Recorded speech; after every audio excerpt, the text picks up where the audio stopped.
and two really good teams that played very, very good football in Toledo and Texas Tech, and that gave us a 2-4 start. But fortunately for us, we were able to bounce back and finish with a 6-1 and continue to establish our identity. Front row here on the right side on the aisle. Coach, last year started slow. How do you change the approach this year? Do you actually go through a couple of two-a-days?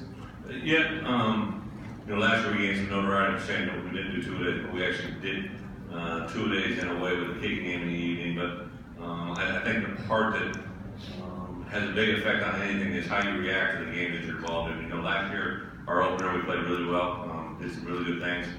Stubbed our toe in Little Rock and then obviously at home against Texas Tech. But I like the way this demeanor is. We had very little transition. We didn't have any coordinator transition, so the calls remain the same.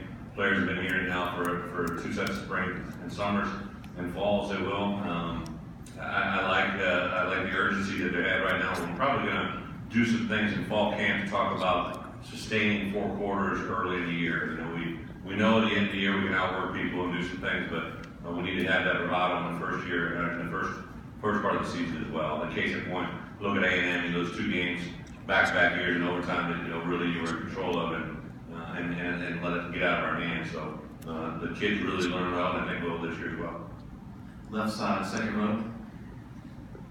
Are you concerned at all with the depth behind Austin Allen quarterbacks? A lot of freshmen there who haven't taken a snap. Yeah, obviously you're concerned about guys you haven't seen play in the game. But Rafe, probably the last 2 weeks of spring in general were his best 2 weeks since he's been in our program. So I got excited about that. I know he's moving forward and continues to do well. Ty Story by far was night and day difference between last spring and this spring. So I know he's continued to move forward and evolve.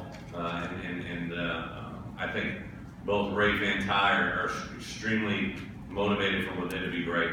So that's exciting. And a lot of our guys have nicknamed our freshman quarterback coming in, Cole Kelly, the franchise.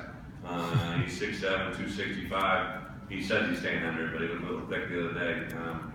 But he can throw the ball a country mile. He's got a great personality, good demeanor. I do expect